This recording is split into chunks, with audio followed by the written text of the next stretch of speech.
अस्सलामुअलैकुम and welcome to biology with Kamran Safi. आज के लेक्चर में हम लोग बात करेंगे क्लास एवीज के बारे में। एवियंस यानी के birds.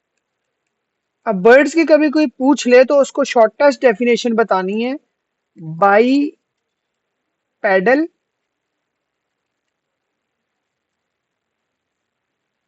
Feathered animal.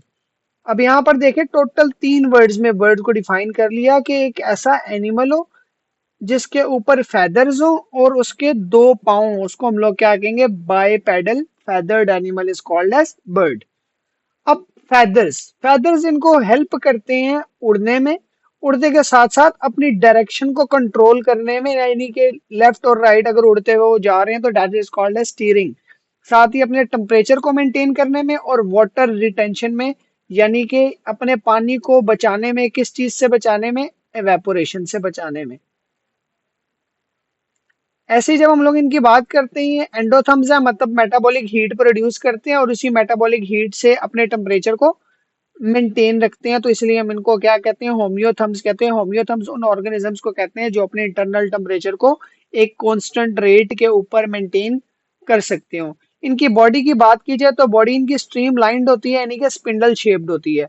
Stream lined क्या होती है? हर वो चीज जो क्या हो, जिसके कोने जो है नोकदार हो, अंदर से वो जो है वो फैला हुआ हो, और एंड लास्ट उसका फिर क्या हो? फिर नोकदार हो। इस तरह की चीज को हम लोग क्या कहते हैं? स्ट्रीम लाइंड कहते हैं, या फिर हम इसको स्पिंडल शेप कहते हैं। और ये होता पता है क्यों है? जब एक बर्ड फॉर एग्जाम्पल उड़ता है हवा में, तो देखो थोड़ा सा एरिया सिर्फ इसका एयर को फेस कर रहा है। ये एरिया बाद में आता है, तो मतलब ये स्टार्टिंग में एयर को, हवा को चीरते हुए जाता है। सेम इसी प्रिंसिपल पे एरोप्लेन्स को भी बनाया गया है। इसकी बॉडी क्या होती है? स्ट्रीमलाइंड होती है। इसके आगे के जो बाजू होते हैं, फोरलिम्ब, वो मॉडिफाई हो जाते हैं विंग्स बनाने में। इसी तरीके से इनका वेट जो है वो कम होता है। रीजन क्या है वेट के कम होने की? इनकी बोन्स जो है वो अंदर से खोखली होती हैं। बोन्स के अंदर जो है वो स्पेसेस मौजूद होती हैं, जिनको हम लोग एयर स्पेसेस कहते हैं। उसको जाके हम लोग इसकी रेस्पिरेशन में डिटेल डिस्कस करते हैं। फिर इनके टीथ नहीं होते। रेप्टाइल्स में टीथ होते हैं, इनके टीथ को रिप्लेस कर लेते हैं Toothless bill.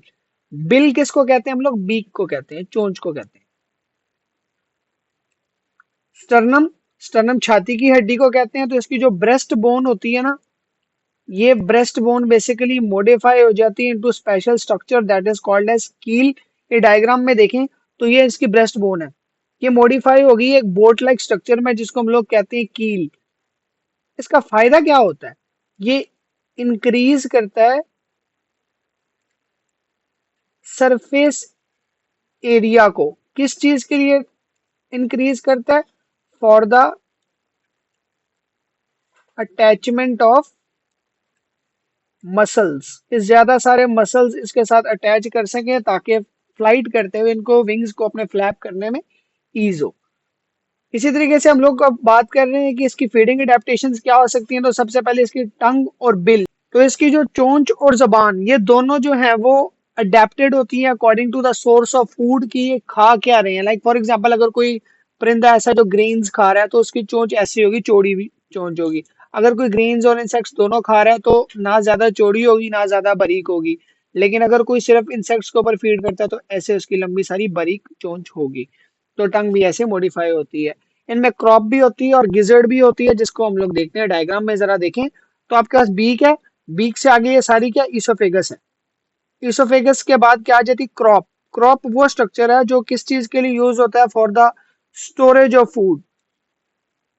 Like for example जो है वो एक बर्ड है, वो एक जगह पर जाता है और उसको बहुत सारी वहां खुराक नजर आती है, तो वो जल्दी जल्दी जल्दी जल्दी उसको खा लेगा, ताकि किसी और बर्ड, किसी इंसान के आने से पहले वो उसको खा ले। जब वो स्पीड से खाता है तो वो सारी को इस क्रॉप के अंदर स्टोर करवा लेता है। उसके बाद इसका आ जाता है स्टमक, जिसका इन्फ्लेटेड पार्ट को हम लोग क्या कहते हैं? गिजर्ड। गिजर्ड वो खास स्ट्रक्चर है जहां पर क्या होती है? डाइजेशन होती है, उस खुराक की डाइजेशन होती है। लाइक क्रॉप से थोड़ी थोड़ी करके खुराक आगे आती रहेगी और इसकी डाइजेशन होगी। लास्ट पे जो है वो इंटेस्टाइन्स आ जाते हैं, और एंड पे जैसे एनस होती है ना, वैसे इनकी होती है क्लोका, क्योंकि इसी क्लोका को वो यूज करता है for the reproduction also. Circulatory system की अगर बात करें तो इसका 4 चैम्बर्ड हार्ट है। लाइक ये देखिए, एक चैम्बर एट्रिया, दूसरा atria right ventricle, left ventricle. अब ये देखिए क्लोज है, इनके दरमियान जो सेपरेशन है वो कंप्लीट है। तो हम लोग क्या कहते हैं इसके अंदर ऑक्सीजनेटेड ब्लड, यहाँ पे डीऑक्सीजनेटेड ब्लड, यहाँ पे ऑक्सीजनेटेड ब्लड, ये दोनों जो है वो एक दूसरे से टोटली सेपरेटेड होते हैं। मुकम्मल तौर पे इनके अंदर ब्रेन होता है, तो मतलब हम लोग क्या कहते हैं nervous system is well up to date. फिर जो है वो इनकी वीएन नजर बहुत अच्छी होती है, स्ट्रांग होती है, और साथ में इनके सुन भी ये सकते हैं। फिर इनके अगर रेस्पिरेटरी सिस्टम की बात करते हैं तो स्लाइड पे बाद में आते हैं, पहले जरा ना डायग्राम को देखें, जरा देखते हैं। तो सबसे पहले जो है वो क्या आ जाती है, एक्सटर्नल नेरीज, मतलब जो है वो आपके पास एक्सटर्नल नोस्ट्रल्स आ जाते हैं। नोस्ट्रल से आगे आते हैं तो आपके पास फेरिंग्स, फेरिंग्स से आगे ये सारा ट्रेकिया है, that long that is called as trachea. इससे सारा आपके पास ट्रेकिया, ट्रेकिया के एंड ये जो एरिया ना, ये ट्रेकिया का एंड है, इसको हम लोग क्या कहते हैं सायरिंग्स कहते हैं। जैसे हमारे अंदर लेरिंग्स होता है ना वॉइस बॉक्स, वैसे बर्ड्स के अंदर होता है सायरिंग्स। इसका वॉइस बॉक्स क्या होता है आपके पास, सायरिंग्स। सायरिंग्स से आगे जब हम लोग आते हैं तो अब आपके पास राइट साइड पे राइट ब्रोन का है, लेफ्ट साइड पे लेफ्ट ब्रोन का है। अब ये ब्रोनकाई आगे जाके दो चीजों में डिवेलप कर जाते हैं। एक क्या बनाते हैं, ये पैराब्रोनकाई, जो हमारे पास लंग्स होते हैं, जैसे हमारे अंदर एल्वियोलाई होते हैं ना, वैसे इनके अंदर पैराब्रोनकाई होते हैं। दूसरी क्या होती है, ये एयर सैक्स, एयर सैक्स, ये सारी एयर सैक्स हैं।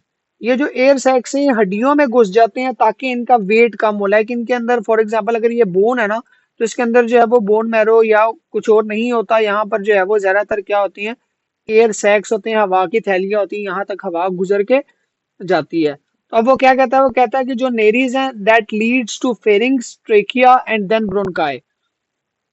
सेरिंग्स एट ट्रेकियाज बेस, जैसे मैंने आपको अभी बताया, देखिए ये ट्रेकिया, तो इसके बेस के ऊपर यहाँ पे क्या है, सेरिंग्स है। अब इसकी ब्रोनकाई की बात करें तो वो दो होती हैं जो एयर सैक्स और लंग्स को आपस में कनेक्ट करती हैं। लाइक ये ब्रोनकाई है तो यहाँ पे ये लंग्स है जिसके अंदर पैरा ब्रोनकाई होते हैं, और ये बाकी सारी आपके पास क्या एयर स्पेसिस हैं। लंग्स है, para bronchi small air tubes जिनको हम लोग कह रहे होते हैं। इनकी रिप्रोडक्शन और एग्स की बात करें तो एग्स इनमें भी एमनियोटिक है, like reptiles, birds and mammals. इन तीनों में जो एग्स होते हैं वो आपके पास क्या होते हैं, एमनियोटिक होते हैं। मींस उनके अंदर तीनों लेयर्स मौजूद होती हैं, amnion, chorion and allantois. Detail में अगर आप लोगों ने देखना हो तो पिछला लेक्चर जो है वो रेप्टाइल्स को देख लें, उसमें एमनियोटिक एग्स को मैंने अच्छे से एक्सप्लेन किया हुआ है। ये एग्स क्या होते हैं, इनको जो है वो लेदरी होते हैं, मतलब इनके ऊपर शेल होता है, ज्यादातर कैल्शियम कार्बोनेट का होता है जो उसको प्रोटेक्शन प्रोवाइड कर रहा होता है। फर्टिलाइजेशन इनमें इंटरनल होती है, मतलब मेल के स्पर्म जो है वो फीमेल के बॉडी के अंदर ही एग को फर्टिलाइज कर रहे होते हैं। हाँ, क्या होते हैं इनके अंदर जो बच्चों की डेवलपमेंट है वो क्या होती है, एक्सटर्नल होती है, मतलब ये एग्स ले करते हैं और बाहर इन्वायरमेंट में जो है वो उसकी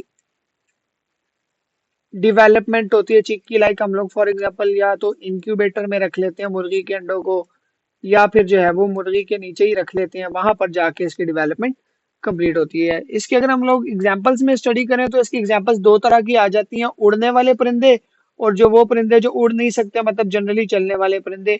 उड़ने वालों में pigeon, parrot, crow, eagle, robin etcetera आपके पास डिफरेंट तरह के आ जाते हैं।